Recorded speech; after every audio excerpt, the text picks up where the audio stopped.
Good afternoon, YouTube. Got a couple of things we're going to work on today. These little socket sets.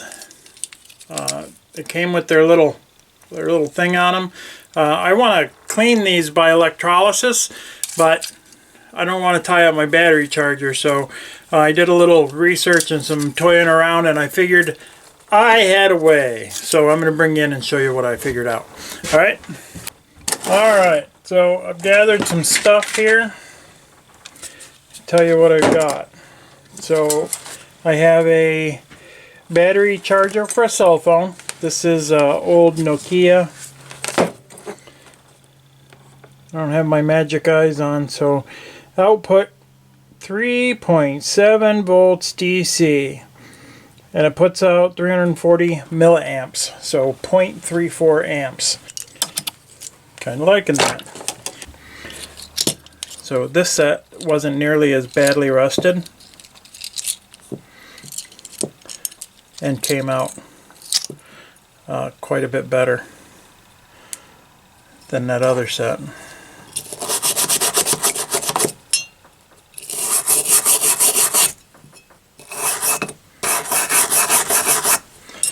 So these two boxes are probably going to hit the sandblaster, and we'll run these through a soft wire wheel and see where that takes us.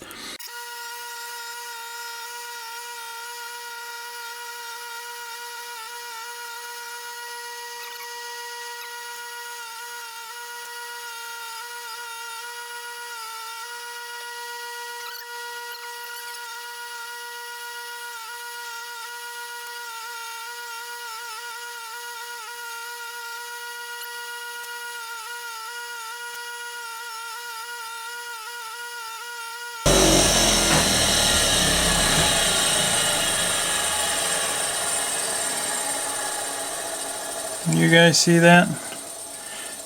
Indestro Manufacturing Corporation, Chicago. Well, made in USA. It's got the patent number on it. So we'll have to look that up, see what year that was filed. But that's pretty cool.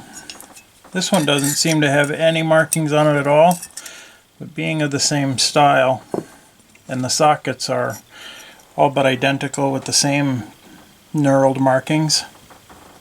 Maybe they're the same. Different set. Okay, clean up this other half, and we will get the other set that was on the green rail all done up. Alright, so this set is larger, more pieces, but it only goes up to 7/16. The other set goes up to 1/2 inch. So there's your 7/16. So some interesting things. We start at 1/4 inch.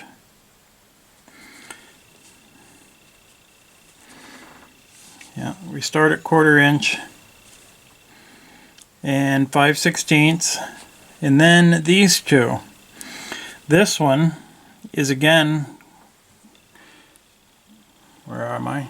This one is again a 1/4 inch, but that's the side you drive from. This is for a 1/4 inch square. So I thought that was kind of cool. And then this one, you drive from that end, and I think that's a screw extractor, but I'm not sure. If you know, leave it in the comments. It's serrated on the inside.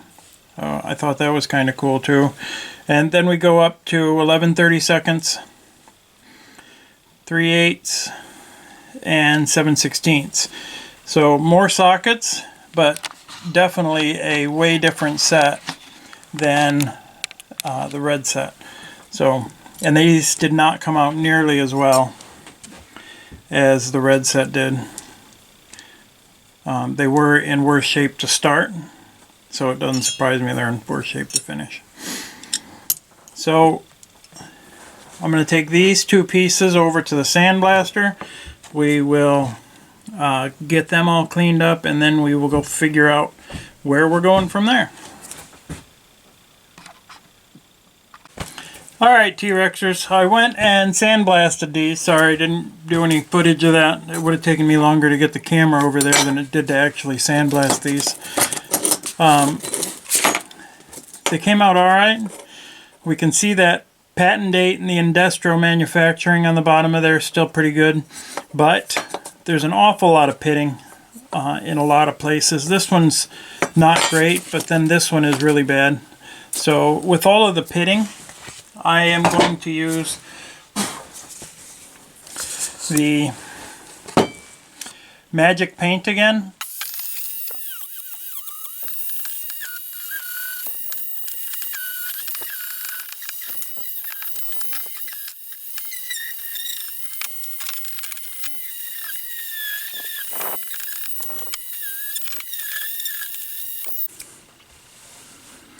Okay, YouTube, the primer is dry and they look pretty terrible. This one not nearly as bad as the other one, but this one, the pits are just so deep.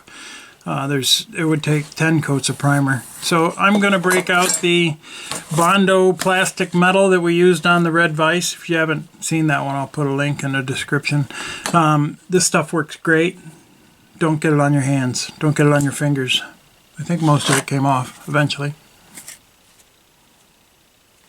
So this one isn't the bad one, it's the other one. But this one doesn't have any markings on it. The other one has the Indestro markings on the bottom. So I'm not going to put this stuff on the bottom because it will fill it in. Before I get it too ugly. Set that up there. This is really the face I'm worried about. When this is sitting on a shelf or in the toolbox laying on its back, this is the side you're going to see. So this is the one I want to fill in the most. We can touch up some other areas.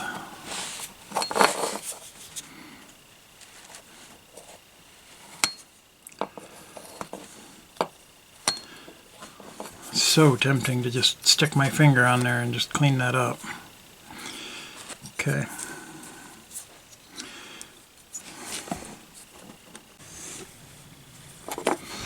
All right, YouTube. The putty has dried. The Bondo plastic metal.